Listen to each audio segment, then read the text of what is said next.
Good evening, everybody. How's everybody doing? We got a few people joining us here.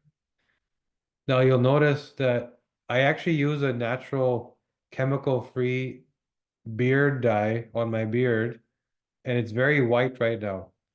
And I did this in honor of our guest, Mr. Stanford Graham, and you'll see as soon as this camera turns on why I did that. How you doing, man? Doing well, Kashi. How are you, my friend? Good, good. And we also have Laura here, Dr. Laura Varden's here. Some of you know her, maybe even worked with her. How you doing? Hi, how are you this evening? Well, Good, good. actually, Look at for you guys, it's this afternoon. no, it's 6 p.m. We're almost eating. Oh, that's right. Yes, you're in Yeah. Eastern. We got and look at it, Dr. Laura with her blue light blockers on. Yes. That's how you know it's evening at Dr. Laura's house. Blue light Doing yes, doing well. Even though the sun is out, I'm in front of a lot of screens, so yeah, always good to protect the eyes. amazing. So guys, first of all, everyone, again, thank you for joining. We're gonna have a deep dive into, actually before I'm telling you that, when I first met Stanford, and this guy actually flew out to Toronto to see us in person, which doesn't happen anymore. I'm talking like a few years ago. Yeah. There's there's a lot of things we do where, and a lot of our patients that we see, where it starts like this. Well, I'm taking all this stuff. My functional medicine doctor told me to take all this stuff. I don't know if it's working. And we commonly hear that story.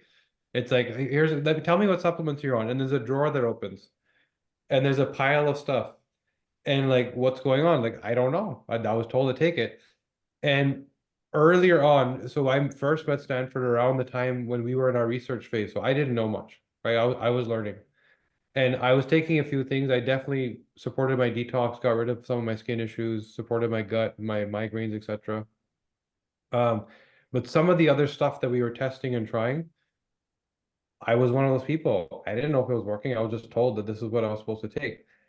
Then I tried what Stanford brought to the table, and for the first time, I had this visceral response of like, I feel different. I literally felt different. There's some things that I can't talk about because they're X-rated, and there's some things I can talk about because just energy, mind, like everything. And it comes down to this beautiful compound called nitric oxide and how to get it into the body. And we have two brilliant people here to talk about the chemical side of it and the genetic side of it. So we're going to dive into that. So again, thanks guys for being here and educating everybody. Stanford, first tell us, what is nitric oxide? Why should we care? Yeah. The reason you felt a difference, Kashi, is because nitric oxide is probably the third, if you want to put on a hierarchy, the types of molecules that are in a hierarchy of importance in our bodies. Nitric oxide is a gas molecule that is a partner with carbon dioxide and oxygen. Kind of a three-member party that helps us breathe. So everybody knows what carbon dioxide is, that we exhale that, and that we inhale oxygen. What most people don't know, Kashif, is that there's a third molecule, and Dr. Stamler discovered this in 2015, that nitric oxide is the third molecule in the respiratory constellation of molecules. It facilitates the exchange of carbon dioxide and oxygen so that we can respirate, so that we can breathe. And ironically, this nitric oxide molecule is made, we make it. It's not something that we eat, but we actually make this gas molecule by a monolayer of cells that coats the interior of all of our blood vasculature and our lymph vasculature, and even the interior of our hearts. And so our respiratory system, our circulatory system makes this molecule. If we give the circulatory system the right fuel, it makes this nitric oxide gas molecule that then causes the functionality of so many systems, like our respiration system, our gut system. There's major impacts there, our pancreas, our liver. The consequences, but the activities and responsibilities and functionalities of nitric oxide, this very simple molecule, are really, it's a long list to to describe what it actually does, all the benefits it creates, which you found in that expression of "I feel better." Yeah, felt different. And we think of it as this like, response to acute cardiovascular issue molecule. Oh, somebody's having a heart issue, give them some nitric oxide. And you'll find cardiovascular patients will carry a pill around with them, just in case. Yeah. And it's like, why are you waiting for that when we know that this super molecule could have maintained and you wouldn't have had even been in that position if you knew. So I didn't understand the respiratory part though. So that's new information post 2015, which is fairly recent if you think about what we understand about the body and when we learned it all. So it supports the respiratory function. In what way? Well, the James Nestor kind of highlighted this in his book called Breath, Right. which a few years back, you may recall that this exchange. So as our blood flows into our lungs to be repopulated with oxygen, after it's traveled through the body delivering it, that there's an exchange there. In order to pick up oxygen, they have to deliver carbon dioxide. Mm-hmm. And so the endothelial cells, all the vasculature in our thrombotic area, in our lungs, there's this exchange of when the red blood cells are loading up with oxygen, traveling to the heart to be expelled out into the body again on the arterial side, having come in from the venal side. To get loaded up with that oxygen, they have to exchange carbon dioxide for it. And so that's why, for example, myself and my training, I'm an elite athlete. In my training, I noticed within a few months of increasing my nitric oxide production, that my VO2 max increased dramatically, like by double digits. What that means is that my body's ability to proficiently use the oxygen that my red blood cells were delivering increased, that my oxygen utility increased and became more efficient. So breathing became easier. And that's marvelous, because one of the things that happens as a result of breathing easier is that your heart rate will go down. It will relax because it doesn't have to work so hard, because you're optimizing the use. You're not only optimizing the amount of oxygen that you get in your blood, which nitric oxide does, but you're increasing the efficiency with which that oxygen is communicated to the cells outside the blood compartment, the blood vessel. So I remember when you started this journey, because some people don't know, but Stanford also runs a food company, which does some really cool stuff. And you had started experimenting with this. And that's when we met in Toronto, when you actually flew. yes. We weren't even supposed to meet about this. It was entirely different stuff. And that you were literally sitting there with your apps, looking at these stats. And I was like, what are you doing, Stanford? You're like, I can't believe the change. Like, what's going on here? And you were open, like you were in that experimental phase. You were just discovering it. And it was so cool to see the changes. You were showing it to me right there on your phone. And I know that, there's some people that kind of need it. There's some people for it's more of a optimization thing. And to that, in that regard, I know that on the genetic side, we can kind of pinpoint for who this is like a very specific need. Like it's not, there's no question you have to do it. But everybody needs it, right? You can't survive without nitric oxide. Some people are highly suboptimal in the genetic pathways, and it's no question that you need to supplement, right? So I actually am one of those people, Kashi, and Mansour told me so. I was sitting down getting my report back from my DNA test. And Mansour told me, look, genetically, your endothelium is compromised. Yeah.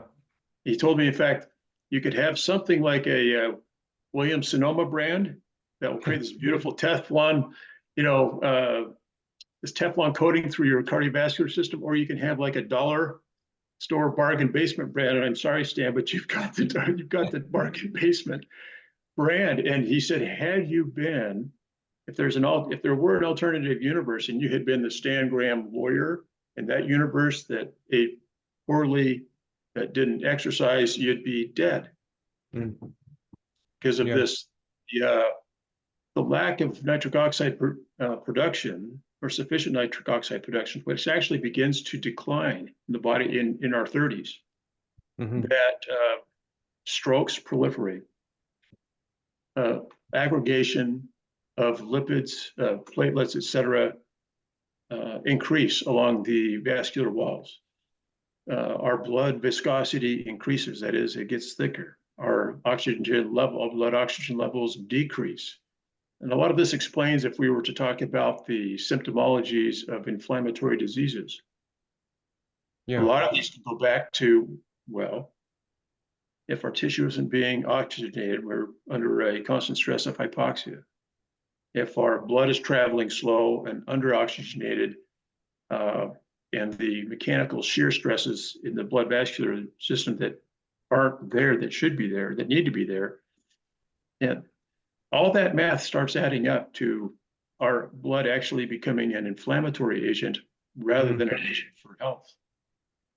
Yeah, that makes a lot of sense, because I mean, our ancestors didn't live to the ages we're living now, right? And so we have new problems to solve, where we've been given this extended lifespan because we're good at dealing with bacteria and plagues and acute problems, but we didn't learn how to live in these years. And Dr. Lara, what Stan was talking about, I know you work with patients regularly. Where's that interplay where there's the endothelium, but there's also like nitric oxide, very specific genetics to look at. So where does that all connect? Well, okay, first of all, there are actually 3 different nitric oxide synthase forms. So when you're looking at the NOS genes, okay, we in our profiles that we actually look at is the NOS3. So just kind of characterize and list like the types of different nitric oxide synthases. There's the neuronal NOS, which is nNOS. That's produced by the NOS1 gene. There's inducible NOS called iNOS. That's produced by the NOS2A gene, and then the endothelial NOS. This is what Stan was talking about. That's considered or shortened for eNOS, and that's produced by the NOS3 gene. That's what we look at, because really that's the most important when we're talking about cardiovascular integrity. The ability for the arteries to be able to shift and move and change at that basic muscular structure by the nitric oxide, allowing that vasodilation, which generally will lower blood pressure. So looking at that specifically for people out there, looking at your reports and going, oh, okay, there's my NOS3, which you'll find in your cardiovascular profile, and the letters. Okay, so you're either going to have a GG, a GT, or a TT. Now, the G alleles are actually the optimal version, okay? The T allele, therefore, is the suboptimal. And this really works in how well does your body produce that enzyme, that protein, in order to help with nitric oxide bioavailability, for your ability to do that. So Stan, you probably have a TT version. I personally have a GT. So even for people who have the optimal version of GG, they can still make use of this product. Because it helps in other areas as well. Even with vitamin D, which we're going to dive into a little bit and talk about the different pathways.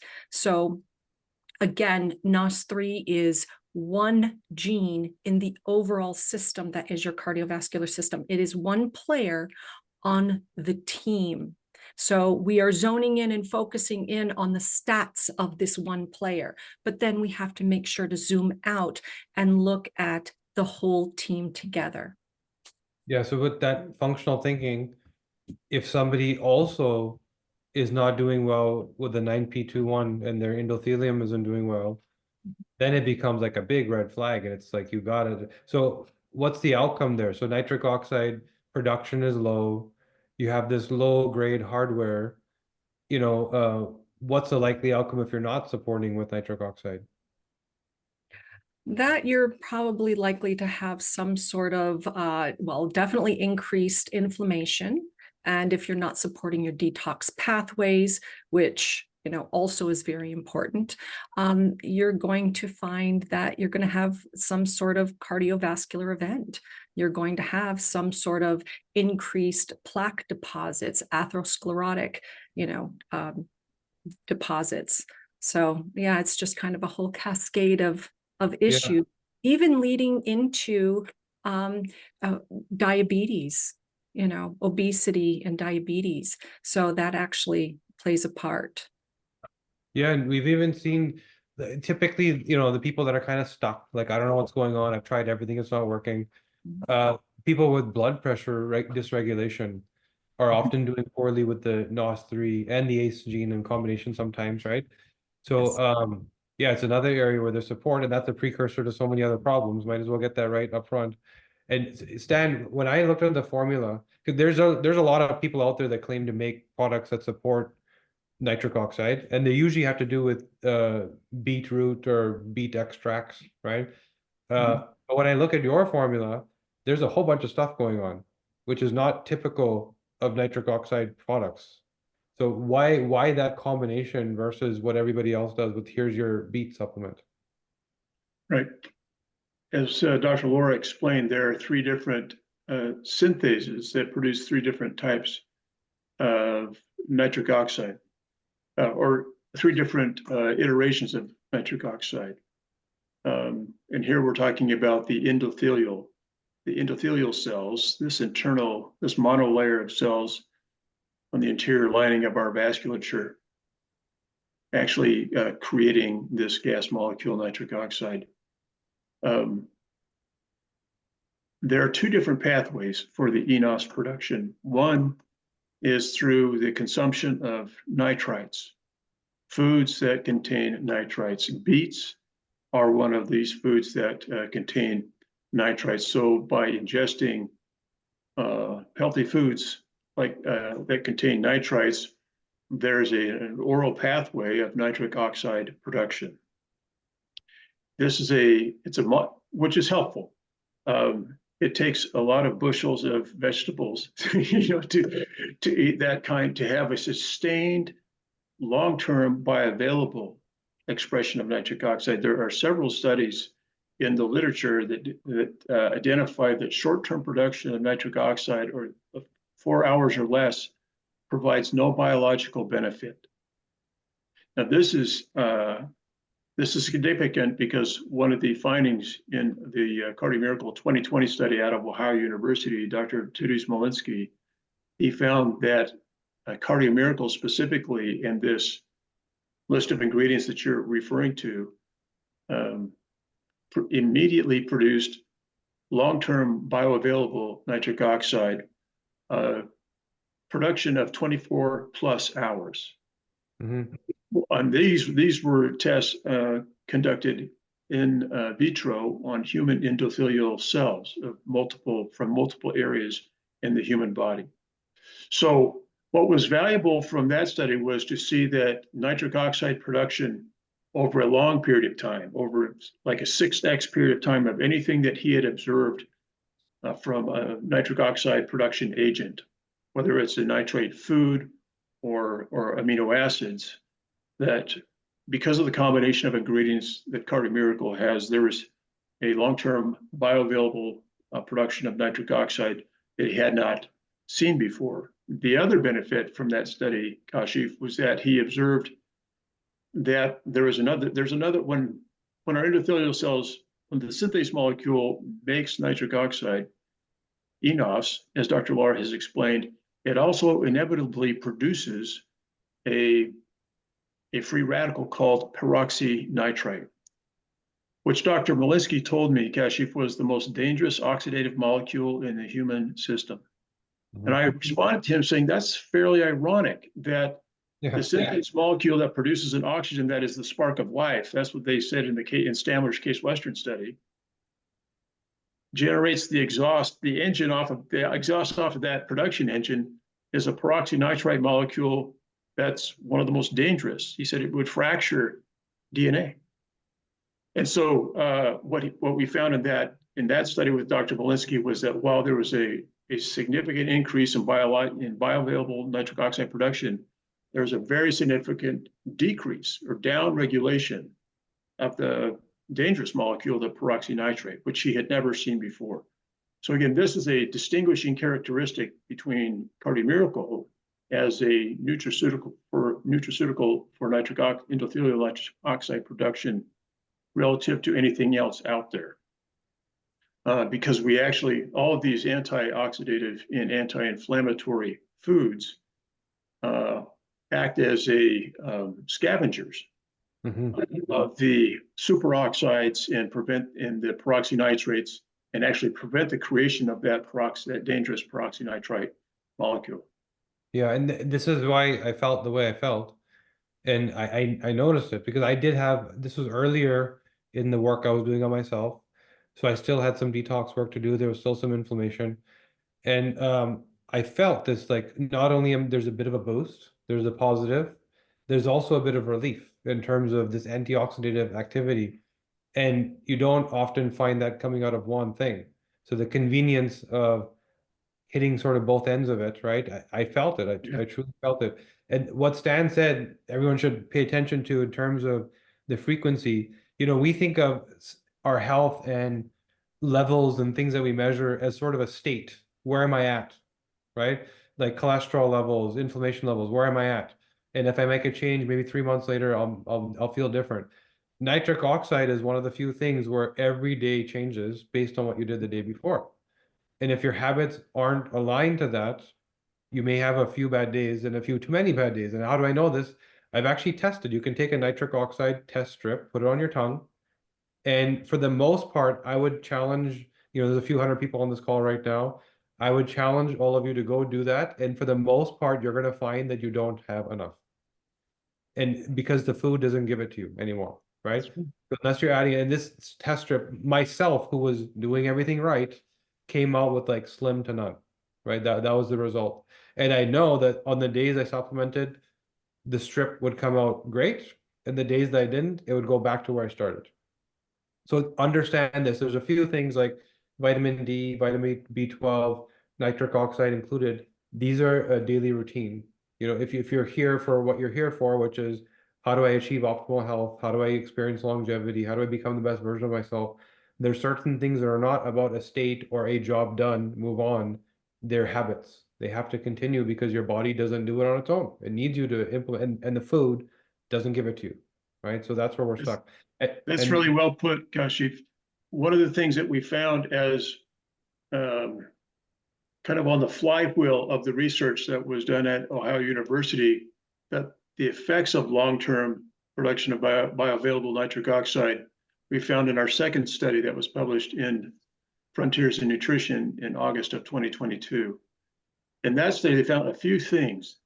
One of was that if you have long-term production of nitric oxide, you have a downregulation of a protein, caveolin-1, on the plasma wall of the cell. Caveolin-1, among other things, inhibits autophagy. And so the conclusion of the research was that where you're consistently producing bioavailable nitric oxide, the cell function of autophagy or autophagy, the detoxification, the actual cleanup of your own function of the cell, is supported. And in fact, usually we reach that state, as Dr. Laura, you and Kashif know, we reach that state of autophagy after fasting, or maybe in the 16th, 17th hour of a fast. The researchers on this particular study, because I asked them this question, I said, well, if I ingest CardioMiracle while I'm fasting, will that disrupt the benefits of fasting? Because one of the holy grails of fasting that I'm looking for is increased autophagy, right? Yeah. That's one of the major benefits of fasting. And the response was gratifying because he said, no, you can consume CardioMiracle as you're fasting. It will actually support and promote the positive outcomes of fasting, including increased autophagy. So yeah, and so there's this, here's what it does, here's the job done. and then here's an interplay with other systems, and Yeah. whether negative or positive. And Dr. Lara mentioned something along those lines, where there's an interplay with nitric oxide and vitamin D that doesn't get spoken of. And Dr. Lara, you hinted about something there. What were you getting at? Well, with vitamin D, I mean, as far as the genes are concerned, this is another area that's very important to know. How does your vitamin D pathway work? And to give a little bit of a primer on vitamin D and what the importance is, well, the fact that it is a fat-soluble vitamin, and it is very important to support bones, heart, immune system. Not just that, but the fact that it's not just a vitamin, it's a hormone. And when we're talking about it being a hormone and the importance of it, is that in every cell, in nearly every tissue in the body, they have vitamin D receptors. It goes to show you how important and how it needs to be available in the body. And as far as like roles, okay, so everybody knows, oh, vitamin D, this is the sunshine molecule. We've heard of it. We take it in supplements, but what does it really do? Well, vitamin D plays a very important role in muscle movement, in nerve communication, in the absorption of calcium and phosphorus. It helps with immune system responses. And it's really important in that modulation, meaning the ability to manage the inflammation system by regulating the production of inflammatory cytokines and immune cells. So when we look at your vitamin D pathway, this is really important because it directly involves your cardiovascular system, actually so many systems of the body, even your mood and behavior. I mean, the seasonal depressive disorder is due to a lack of vitamin D. And also that vitamin D plays an important role in over 10% of all protein coding genes. There's over 22,000 protein coding genes. So to have that available, bioavailable, and with the opportunity for CardioMiracle to help with that, and that it works synergistically, and that there are studies that look at the importance of CardioMiracle, the nitric oxide production, vitamin D bioavailability, and that conversion. Because when it comes to vitamin D, when we're looking at your genes, there's actually 3 genes that we look at in that pathway. We have the way that your body converts vitamin D2 that we get from the sun into D3. That happens in the liver, and that's actually your CYP2R1 gene. So a lot of people are dysregulated in this, but thankfully there's supplementation, and there's even vitamin D3 that's in CardioMiracle. So once we have that D3 in the body, okay, which is usually in the form of cholecalciferol, that is actually the storage form. Like when we get tested, blood test, you get the 25-OHD. That's what you'll see on your blood test, okay? And what that does is it tests the cholecalciferol levels that the liver makes. But the real bioavailable form, which is called calcitriol, is actually created in the kidney. And that's really important because it's from that it then has to be brought to all of the tissues and all of the cells. Well, the gene that does that is your GC gene. It's also the VDBP, standing for vitamin D binding protein. You can think of this like a bus that's carrying the vitamin D people, okay, to their homes, to the cells of the body. So depending on the version that you have, you may not be transporting it very well. Well, that's important, and that can also help to impact the way that you can supplement with vitamin D3. But then, okay, you get these vitamin D3 people to the cells, to their homes. How do they get in there? Well, this is your vitamin D receptor. And not everybody has such a great receptor to be able to take that vitamin D into the cell. And this is also where some research that I have read that CardioMiracle does help with that process. So, if you have a dysregulated vitamin D receptor, there is an opportunity for you to help make that better, to have use of the vitamin D in your body to help with your immune system, with your mood and behavior, with all of these, over 2,000 protein coding genes that it affects. Yeah, we have this cascade that's so complex with vitamin D because ancestrally it was I'm outside 8 to 10 hours a day and I'm overdosing. And so I have a beautiful cascade that allows me to mitigate that overdose, which was potentially toxic. And now it's 2024 and I'm indoors 95% of the time and I'm not getting enough to begin with. And that cascade still thinks I'm that person that is agricultural and works outside all day.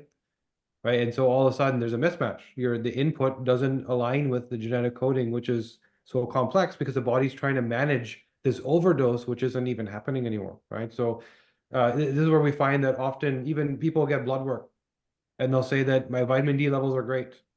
But to Dr. Laura's point, it's not in the cell, right? You may be doing a good job of converting that D2 to D3 and getting it in the blood for a doctor to measure and tell you how much there is, but did it get to the cell where you actually need it?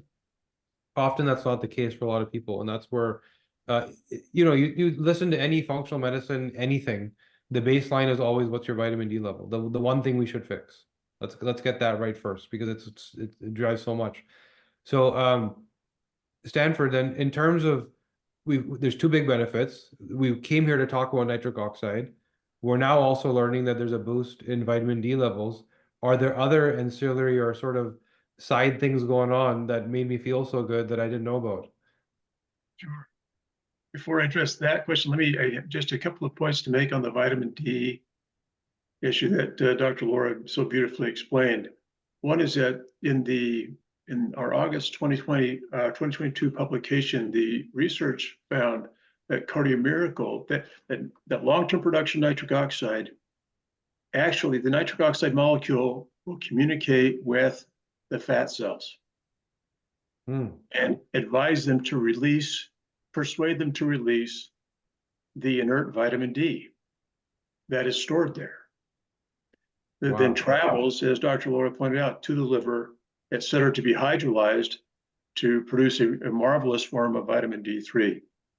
So it's fascinating about the body that this feedback loop was discovered in our research that here's a vitamin D production loop that's very different than one that involves photons, that our body can make a wonderful form of vitamin D as it desires, as it wants, provided that we have sufficient nitric oxide production, really, which means provided that our cardiovascular system's healthy, then that supports our endocrine system, our hormone and our ability to produce and process those. As Dr. Laura, pointed out significantly, vitamin D is also a hormone.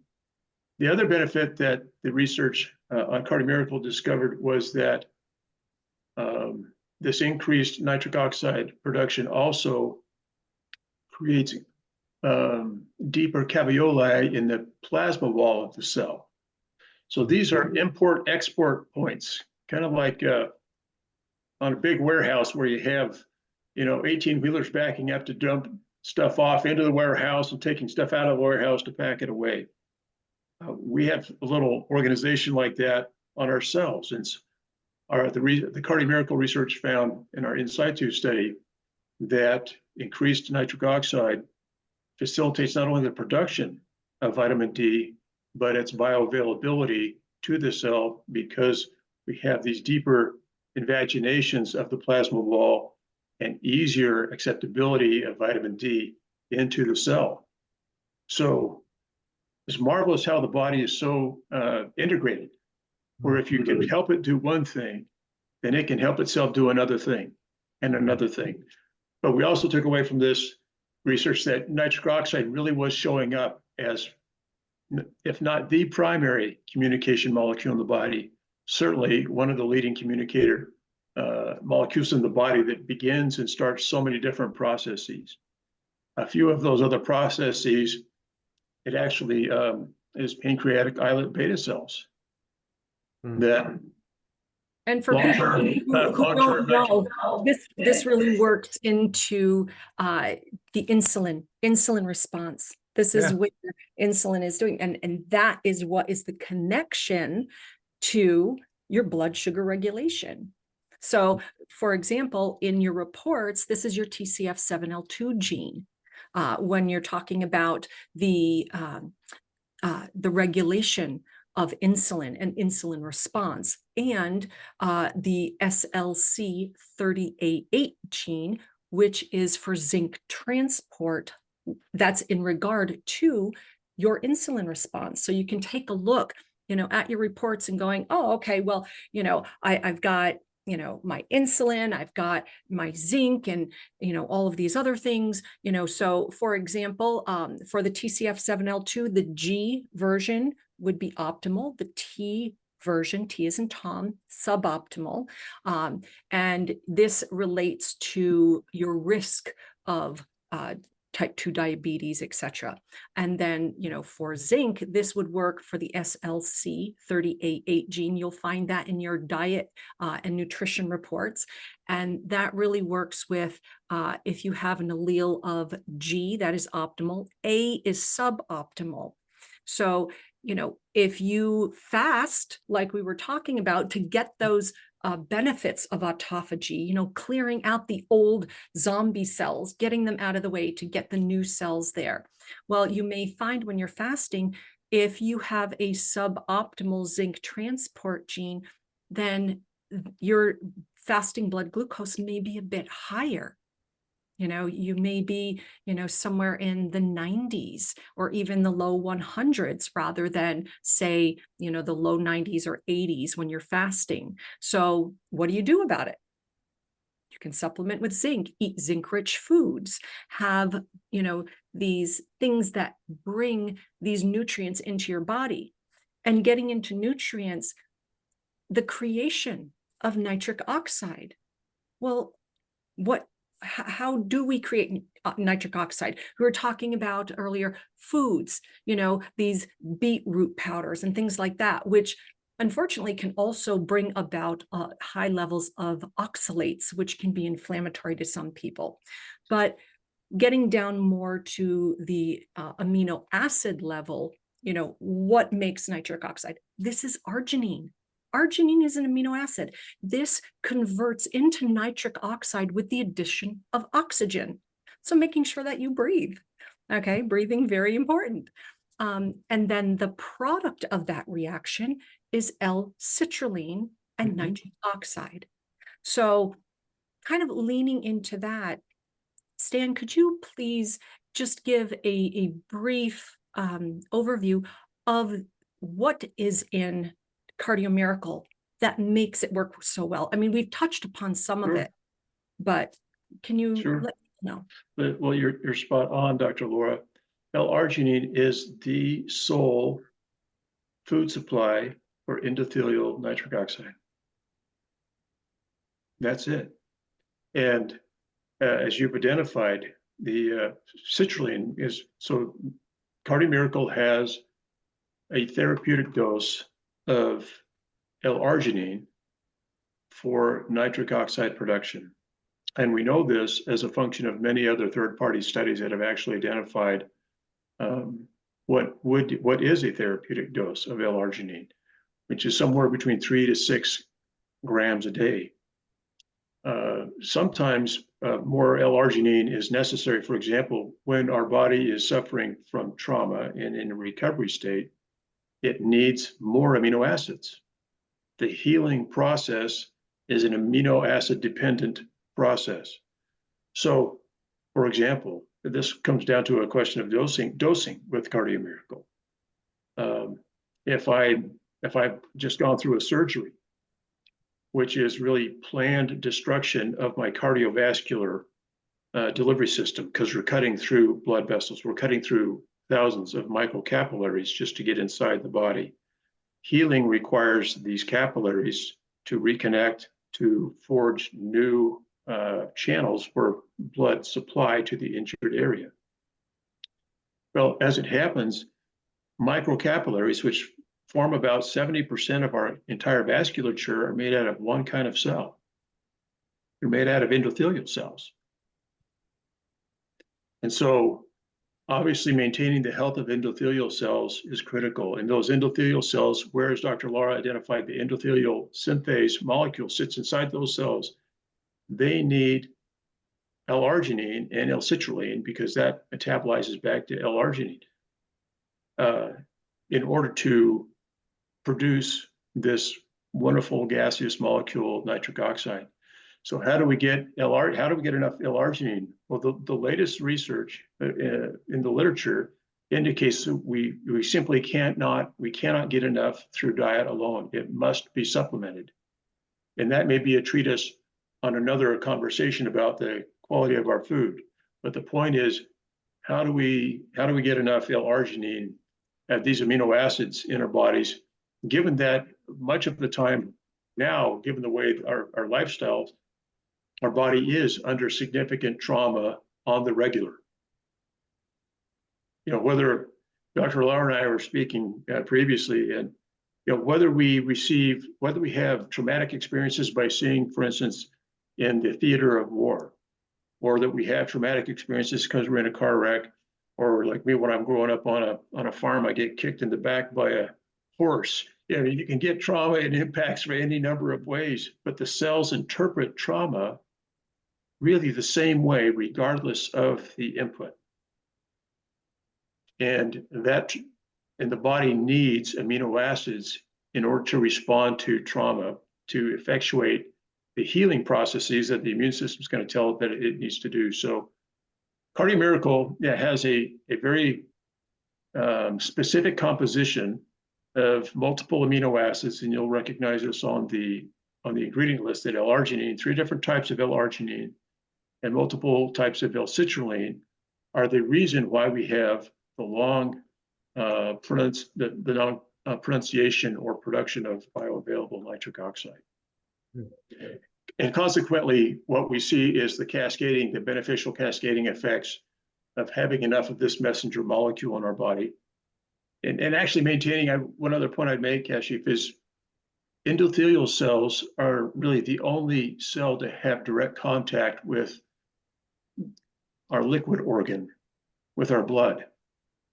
And blood is carrying all this marvelous data, all this intelligence and information, whether oxygen in the form of oxygen and nutrition and hydration, all kinds of intelligence. And one of the questions that we can ask ourselves is, how does the blood communicate all of that intelligence through the blood vessel wall? How does it get outside of it? How does that data make it through that blood vessel wall and then into the tissue that needs that data, that needs that nutrition, hydration, etc.? Well, that's the function of endothelial cells. They're the communication interface, and of the traffic cop communicating directly with the blood and allowing through the blood vessel wall, through the blood compartment into the tissue, all the data that the blood's carrying that's necessary for life. So maintaining the health of the endothelial cells is absolutely critical for a vibrant life. And endothelial cells are really happiest when they're making endothelial nitric oxide. And we really should be aware of things that can inhibit. That means stopping or not allowing eNOS, that endothelial nitric oxide synthase, to take place. One of them is high blood sugar. So, everything is connected, and what you do, what you eat, how you live your life, lack of sleep, the stress, the, toxic load, all of this is impacting your life and impacting your possibility or risk for a cardiovascular event. I mean, that's why cardiovascular disease is, the #1 killer worldwide. So, A quick question as well, Stan, is the delivery pathway. Now, Cardio Miracle being a powder instead of a pill or something else. Can you briefly speak into why? What makes that delivery pathway better than other products that are out there? Yes, we're still exploring that because this unique, one of the reasons that we commissioned this research group to take a look at this complex ingredient list that is Cardio Miracle, which is that we have a long list of vitamins and minerals, including selenium and zinc and so on, and then we have a very complex organizational structure of amino acids, and then we have over 4 dozen foods and vegetables, botanicals, herbs, etc. So in our in situ study, the Frontiers in Nutrition publication, that study, we asked them to take a look at the nutritional components of every single ingredient, and to test how each of those nutritional factors work together with every other nutritional component in every other ingredient, and how they work both with each other and as a whole, which was a very complex ask, right? And so the research basis of that article is over 17 million abstracts, studies. And so it's difficult to give you a straightforward answer, Dr. Laura, why does this work so well? We know that because I'll speak about my friend John Hewlett, who actually is the formulator of this, who really doesn't have any chemistry background or medical background, anything like that. He was a man who was in dire need of a solution because his grandfather and his father and uncles and many some of that line of ancestors of his had prematurely died of cardiovascular diseases. And coming into that age range, he was hospitalized with basically told, you need open heart surgery. You need open heart surgery. And he wasn't comfortable with it because it was actually how some of his family members had died on the table. And so he had this motivation to actually look for a better solution. And this was about the time when the 1998 Nobel Prize had been recently awarded to these 3 American research physicians who had discovered that nitric oxide was this X factor. It was the molecule that was helping, communicating to the blood vessels that they could both dilate so that they can then contract. That without that molecule, our entire vascular system reaches a static state, something that we call atherosclerosis, where our arteries and extended blood vessels become stiff, and they don't help function, help muscularly move the blood through the body. So John Hewlett actually had a very significant personal interest in finding a combination of ingredients. And so he spent a number of years really speaking with some of the most informed people on this topic and putting a lot of miles on planes and cars, having personal conversations, literally, because it was kind of an Odyssean journey for him, because it was really looking like the end. He was feeling his own mortality, but knew that as a result of this Nobel Prize award and all the research underlying it, that this nitric oxide molecule was a solution for cardiovascular diseases. And in fact, we can check literature after the award of that Nobel Prize that I think the American Heart Association came out, and the president came out and said, we have now solved cardiovascular disease. Well, that hasn't happened, but it's because we're still living at a time where there's a dearth of an ability to help the body produce sufficient nitric oxide to be healthy.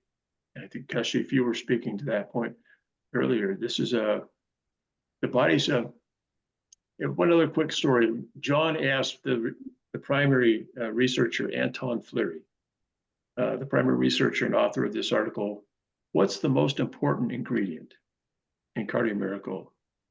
And Anton, who's Austrian, said, there isn't one. They're all important. He says, that's like asking me what instrument is most important in the orchestra. He says, this is an orchestra, and the body is, again, another orchestra. So very complex, but beautiful outcomes. So Dr. Laura, I wish I could tell you a little bit more specifically how, and in terms of traveling through the gut and the disposition of these ingredients into the bloodstream and how quickly they get through all those things. It's some fascinating conversation. But fortunately, if you take the powder and put it in water and drink it, it tastes good. Yes, and, it does. we have good evidence that it creates a plethora of benefits. So go ahead. Sorry, Laura, we have a bunch of questions here. We want to make sure that we get to them. Yep, I was just going to say. I was gonna say, okay, I figured.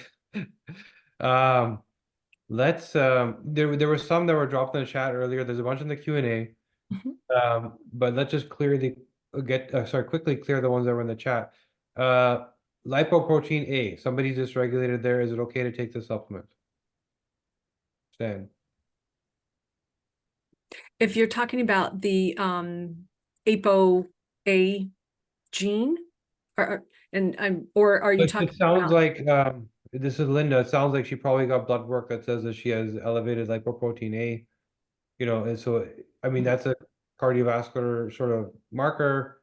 Is it okay to take the supplement? I think this is more a concern of adverse outcome.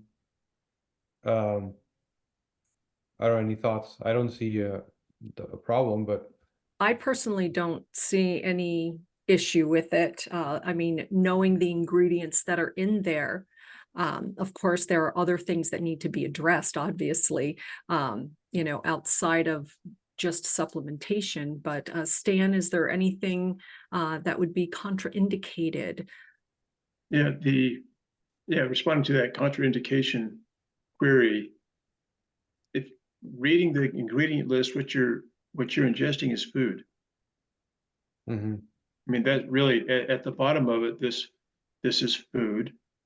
Some of it in forms of whole foods, vegetables, fruits, botanicals, herbs. Some of them in the food in the components of the protein building blocks, the amino acids. And then in addition to that, you have a list of vitamins that are included. So I would say all I can tell you, it's food and fit for general consumption. I can't give a specific answer on lipo A. If you eat fruit and tomatoes, you're okay. It's food. David's asking about EBO and its effects on NO2. So EBO is, I mean, I think there'd be some benefit. It's this new sort of biohack equipment where you're essentially, if I were to summarize, cleaning out the blood, like it's filtering the blood, right? So ultimately, yeah, you would reverse the age of your blood and probably get more benefit. Jordan, which profile are you talking about? So the profile that Dr. Lara was talking about is the NOS3 gene and the 9p21, both found in your cardiovascular report, not from your cardiologist. We're talking about the DNA 360 test. So the test she was referring to is the DNA 360, which there's a full section all about all the main cardiovascular genes, not just those two, but many others, amongst many other systems, from the brain to diet to hormones, etc.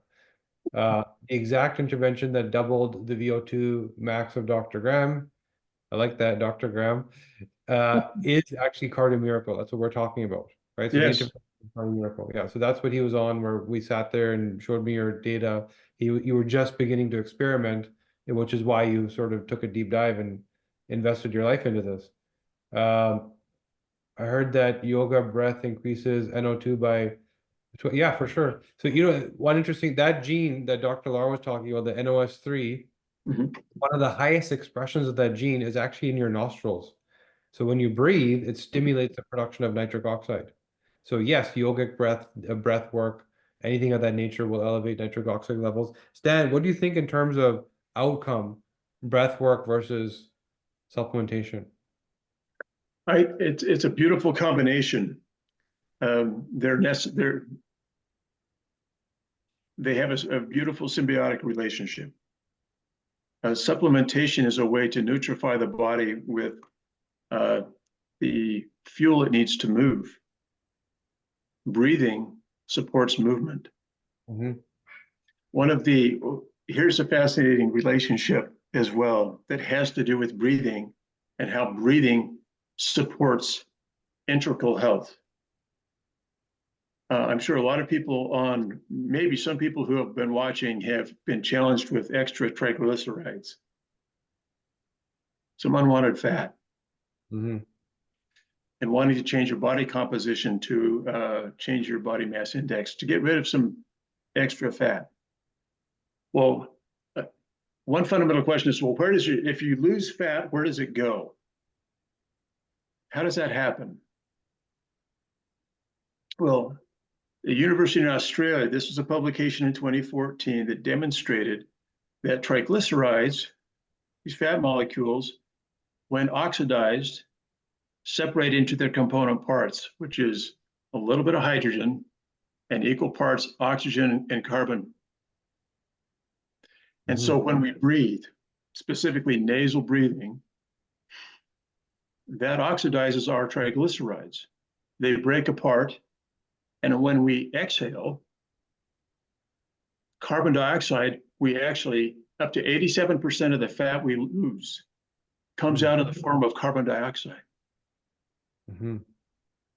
So, very interesting connection between inhaling the increased production of nitric oxide, and the oxidation or dissolution of extra fat molecules. We call them triglycerides, and then the expulsion of those molecules, that fat, out of our body in the form of carbon dioxide. So And you basically, understand the bridge between the relationship between nitric oxide and carbon dioxide, that nitric oxide endothelially produced will support that exchange and help create more efficiency in expelling more carbon dioxide than you otherwise would if you were not breathing in a healthy way. That makes sense? so basically you're breathing your fat away. Yes. Good breath. Yeah, exactly. Fateh, I think we answered this question already about the genes involved. It's the NOS3, specifically for nitric oxide, but the cardiovascular panel in general. When's the best time to take it? Sorry, in relation to cardio or strength training, is it something before, after? Great question. So if you're doing strength training, where you have more resistance than you would, for example, with anaerobic training, like sprinting, right? Those kind of anaerobic, high aerobic training versus strength training.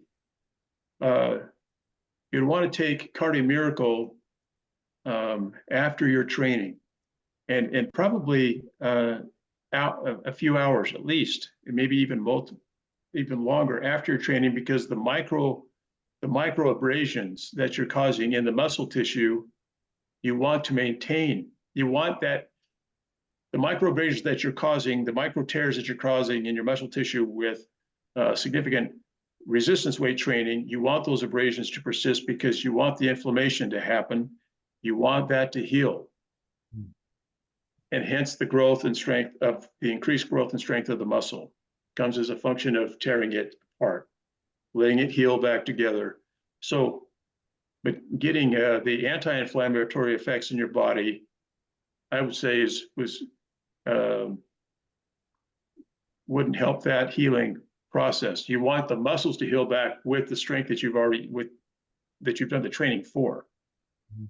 So increase your nitric oxide production after your workout, and I would say a few hours after your workout. Let your muscles recover. with the inflammatory effects that the immune system will kick into place. As it relates to anaerobic activity, if you're going for a run or sprinting work, things like that, then taking it before you work out makes a lot of sense, because you get an increased production of you'll have your oxygen levels will increase, and the efficiency of oxygen use increases as well. So the next question, I was expecting this. It's a big one, and your answer doesn't answer this question, but it answers the different thinking. And so the question is about Nathan Bryan's N101, which is a nitric oxide supplement that a lot of people use. It's sort of he himself speaks about it as a topic, and his claim is that it does not require conversion from L-arginine. It's direct nitric oxide, right? So I'll let you answer the question, but one thing I was going to say, there's science, academic science, and then there's practical application. And so what you just heard Stan talk about, which is, when do you take nitric oxide? Well, if it's strength training, it's like this. But if it's cardiovascular, it's like this. Not one size fits all. Exercise means go take it. And why do I say this? Because N101 sells a pre-workout, which is essentially their nitric oxide product in a sleeve with a different flavor, which is not. There's no striding between what type of workout you're doing. It's just take this 20 minutes before training, right? Meaning lack of understanding of the practical application. Like, here's the context that I'm dealing with. So important to understand, because the body, as simply as you're hearing it being explained to you tonight by two brilliant people that get it, there's complexity in that simplicity that they're talking about, right? There's nuances, and so this is where product design is considering all of those things. You have a much better outcome. But anyway, so I'll let you take this question about the claim about nitric oxide not needing conversion for L-arginine. Different.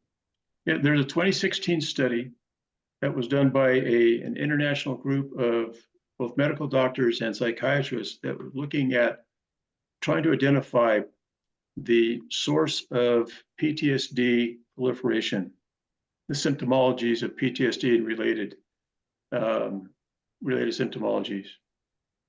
Their conclusion was, and they discovered a diagnostic tool, Kashi. They discovered what they call the global arginine bioavailability ratio. The global arginine bioavailability ratio. The ratio is how much arginine, the numerator in that ratio is arginine. The denominator in the ratio is citrulline plus ornithine. So the question is, how much bioavailability systemically how much L-arginine do you have bioavailable systemically in your body relative to citrulline and ornithine? Well, they discovered that where there are low levels of arginine in the blood serum, that the dangerous macrophages associated that proliferate when we observe PTSD symptomologies like interleukin 1, interleukin 6, TGF, TNF beta, that those macrophages, those dangerous inflammatory biomarkers proliferate. That's the condition in the brain when a veteran or other person experiences what we typically call PTSD symptomologies. As it happens, Cardiomiracle downregulates that group of inflammatory biomarkers. But we have that in our research in the Frontiers in Nutrition publication, the C-reactive proteins, the C-reactive protein and these interleukin 1, 6, et cetera. These are macrophages that are downregulated as a function of Cardiomiracle's combination of ingredients. The other thing I would call out relative to arginine and its functionality in the body, if you know anybody that has sickle cell disease, this is an expression. This is the physical expression, the empirical data expression of L-arginine deficiency. Mm. Sickle cell disease is L-arginine deficiency. And what happens with sickle cell disease is that your red blood cells die prematurely, and that the dissemination of red blood cells, there's with that, two things happen. There's a release of unbound hemoglobin, as well as the release of an enzyme called L-arginase. This is what's happening when you don't have enough arginine in your blood, that you have unbound hemoglobin and a high that your blood cells actually release, as well as L-arginase, this enzyme. Well, so what? Well, here's what we know. The studies demonstrate that unbound hemoglobin consumes nitric oxide at a rate 1,000 times faster than when it's bound. Ooh. 1,000 times faster. Good luck producing that much. That's bioavailable. Secondly, the arginase enzyme eats one thing, arginine. The only fuel that the endothelial cell synthase molecule uses to produce nitric oxide. So without L-arginine in the body, what do we find? We find there is a prohibition, an active prohibition against the process of endothelial nitric oxide production. What else happens? Dr. Laura knows as well that inducible nitric oxide production skyrockets, which is a terrible consequence because this is a massively inflammatory molecule. The inducible nitric oxide will further inhibit endothelial nitric oxide production. And so what happens without endothelial nitric oxide production, your blood becomes coagulated. Its viscosity dramatically increases. Its oxygenated level dramatically decreases. The shear stresses that are on the vascular walls that are a function of blood speed, that actually induce endothelial cells to produce more nitric oxide, that speed decreases. Your oxygen concentration levels go down. And pretty soon you're actually describing not only a cardiovascular problem, you're actually describing some symptomologies of diabetics. Because all of those exist, or actually all those things I just identified in terms of blood consistency and characteristics are functions of every single inflammatory disease. Every single inflammatory disease. As a function of blood condition, which interestingly is very closely associated with this global arginine bioavailability ratio. So what we learn is that human bodies need arginine. And they need it in a certain amount in relationship to other amino acids, citrulline and ornithine. And of course, so anyway, that's part of our response. Well, I do want to make sure that we get through as many questions as possible. I don't mean to interrupt, but Cash, did you get through the questions in the chat? Shall we move the Q&A? Yeah, we're in the Q&A box, and I think Wendy's question was answered. Similar question. All right. Dirk, does NO enable more O2 in the red blood cells, or does it just optimize? Stan's already nodding yes. Right. Offloading the O2 in the muscle cell or more O2 in the cell. Well, yeah, this kind of gets into I don't want to have to dive down a rabbit hole into exactly the way that this all works, but really when it comes to red blood cells and nitric oxide, just know that the red blood cells also are considered oxygen sensors, okay, not just oxygen carriers. But when these red blood cells pass through the circulation, the capillaries, they can actually sense tissue oxygen conditions, okay, and see if they are deoxygenated, if they need more, or the degree of which this is going on. And that information is then told to release the nitric oxide, which then dilates that blood vessel. It enhances blood flow to that hypoxic tissue, or that tissue that doesn't have a lot of oxygen. So it's not that nitric oxide actually allows the red blood cells to offload oxygen. What it does is it allows more blood to get to that particular tissue for the red blood cells carrying oxygen to get there. So Very, very well put, very articulate.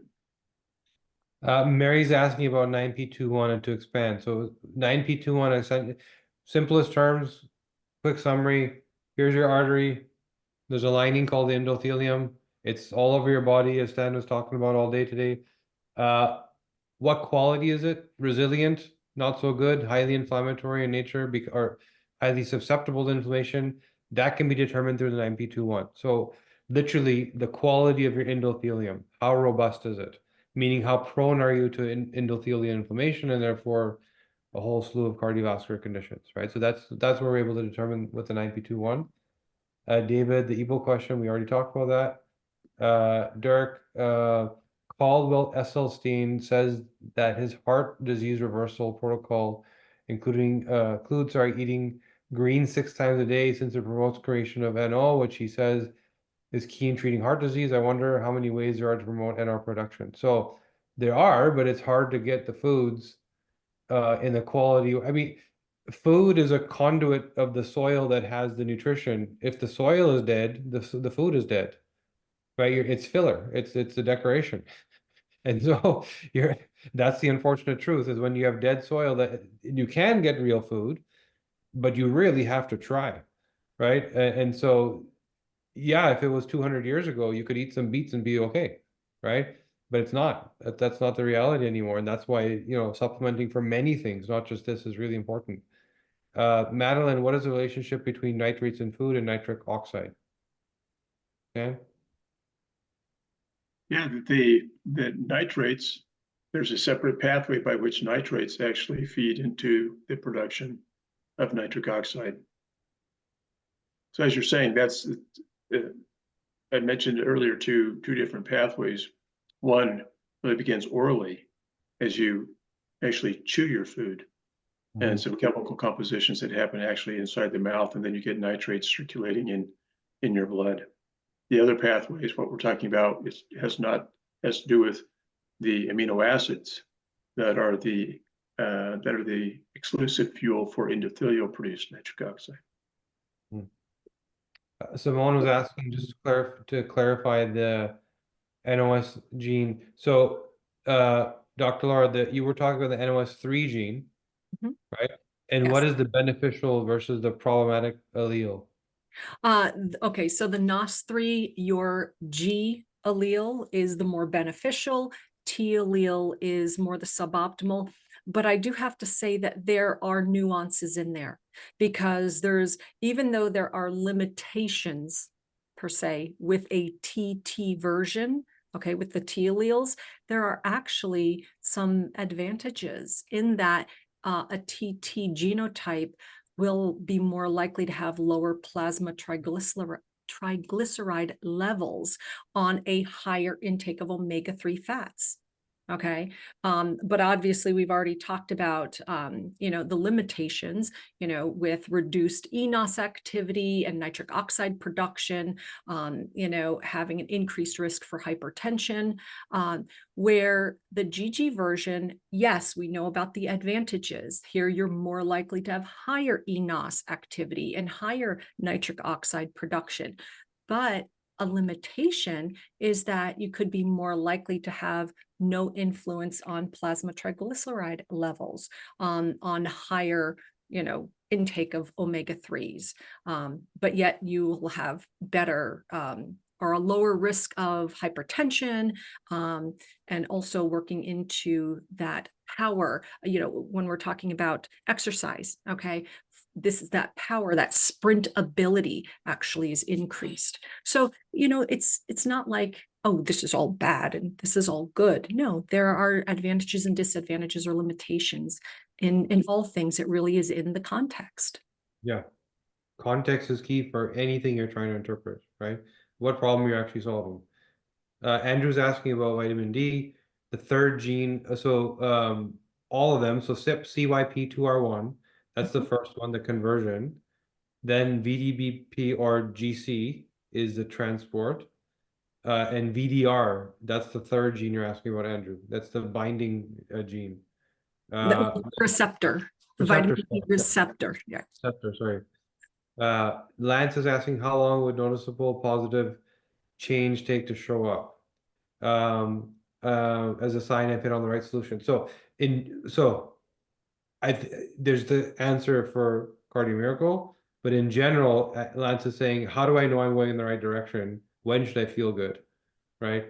And it depends what you're dealing with. So there's some inflammatory issues that within days you can feel a difference, There's some things that, for example, are hormonally different that could take weeks, and in a female form, months, because there's a monthly cycle that takes time to adjust.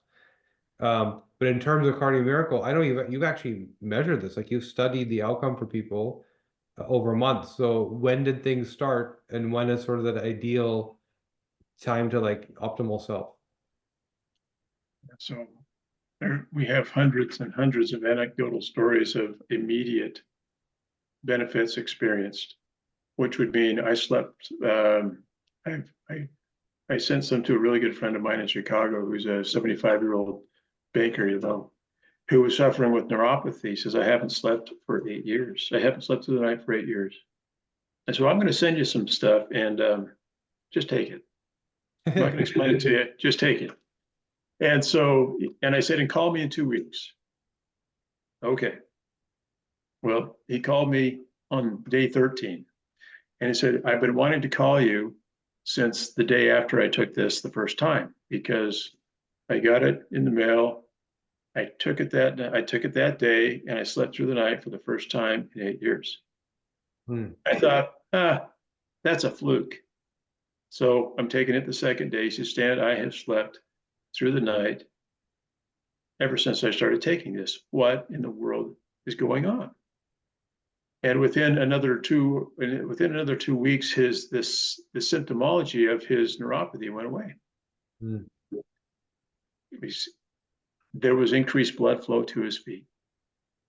And so, but we have seen people that have had renal numbers improve within 30 days. We've seen people, it's very common for people to see advantageous vitamin D numbers within 30 to 60 days.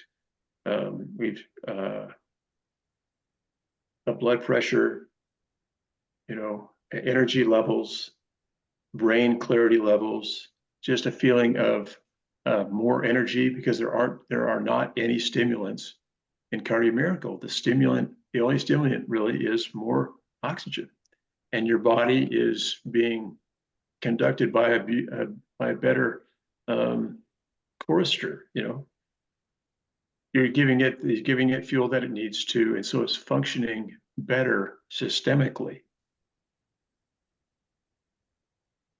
And oh, sorry, I lost you. Things froze for you for a second. I don't know if it froze for everybody else or not. No, Maybe I'm just, okay, maybe it's just me. Okay. Sorry, I wasn't sure if you were done because it froze. And that, to speak to my personal outcome, there was an immediate, like literally the next day, I felt different. And then there was a couple weeks into it, a different level of I feel different, right? And it goes back to what we were saying about an hour ago, which is your nitric oxide levels will change tomorrow based on what you did today, or even tomorrow based on what you did tomorrow, right? So and when you add something in that gives you optimal levels, you will feel different that day. That's how I felt.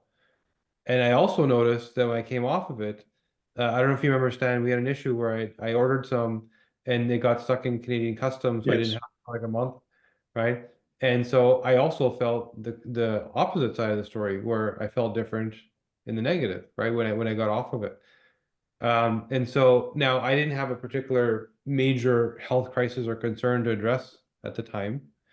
But I do know that some of our clients who are dealing with cardiovascular issues or, whole different, a slew of different things, measurably felt outcomes were between 2 to 6 months, I would say, depending what the problem is, right? And after 6 months, things kind of plateau, because you're already found your optimal self, right? So now, having said all of that, there's a link that B has dropped in here a few times. Stan's been kind enough to extend a promo within this community, like who's here tonight, right? So there's a discount for you there. So at least you can get your feet wet and try it and see if you feel what I felt, which is, wow, I feel different. So it's the very last comment you'll see in the chat section. There's a discount code. Use this DNA code 10, DNA code, yeah, 10, that's exactly what it is, through this link. We may also drop B a code to the DNA 360 because I think there's some people here asking questions about the testing also. So just so you know where to get it, how to get it. We'll drop a link in there for you right now. So keep that in mind. Right here at the very last comment you have in the chat, there's a link where you can go to get the product. There's a discount code you can use. So at least on this first attempt to see how you feel, you're getting a discount there. And we'll drop in a link about the testing. We have 4 minutes left. Any other comments or questions, guys? I don't see anything in the Q&A box. There's actually, I do see one more question from David. And I know that you kind of touched on this a little bit in the chat, but I think it's important. He asks or states at first, I'm learning recently about EBOO. Now, EBOO, for the rest of the audience, is extracorporeal blood oxygenation and ozonation. And his question is, its effects on NO2, I think you just mean nitric oxide, and our thoughts. Now, with EBOO, what it does is it basically takes the blood out of the body, puts it through a filtration system.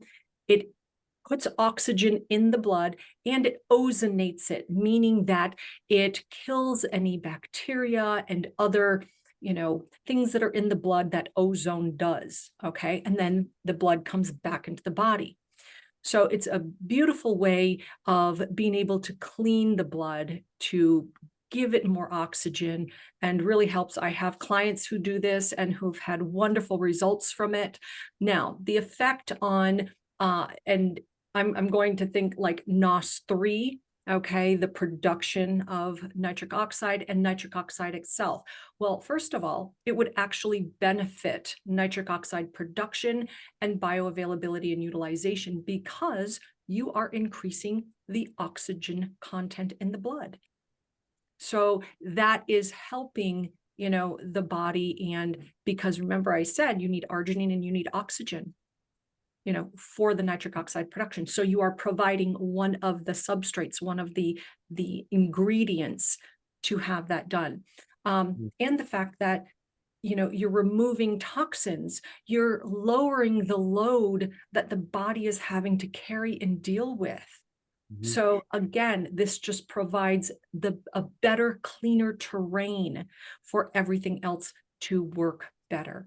So with that, I will hand it back over to Kashiv to close out for tonight. Yeah, and make note, guys, because we are closing up now. So copy and paste these if you haven't already done so. You have a couple minutes left to do that. So there's a link. It's the last 2 comments you'll see in the chat. There's a link to Cardi Miracle. There's a code that's being extended by Stan for you to get a discount. And for anyone here that's curious about testing and understanding, and again, we only talked about cardiovascular health. Keep in mind, executive function, everything about the brain, metabolic health, hormones, cellular health, detoxification, anti-inflammatory, glucuronidation, all these processes that maintain the health of the cell, and chronic disease. So all of that and more, by the way, there's a link here. We've also extended a code, and to mirror Stan's efforts, we named it Cardio Miracle. So go ahead and use that link. So copy and paste these. We'll share the links as well. So anyone here that joined in late, missed something, wanted to hear something again, there's a replay coming. You'll get the links again. Take advantage of this. It's being offered to this sort of community, whoever attended the webinar only. And we thank you for being here with us. We'll leave this open for a few minutes so you can go through the chat, copy anything you need. But thank you again, guys. Thank you, Stanford. Thank you, Laura, for joining us and being here. Brilliant. You know, I always get reminded how much I need to know and how little I do know when I speak to brilliant people like yourselves. And that's why everybody was here tonight to come and learn. And I think you guys did an incredible job of fulfilling that promise. So thank you again. With you, Kashi, Dr. Laura, great to be with you. Thank you, Cash. Thank you, Stan. And thank you, everyone, for taking time out of your night to join us here and learn a little something more about being healthy. All right. Good night, everyone. Good night. Thank you, everyone.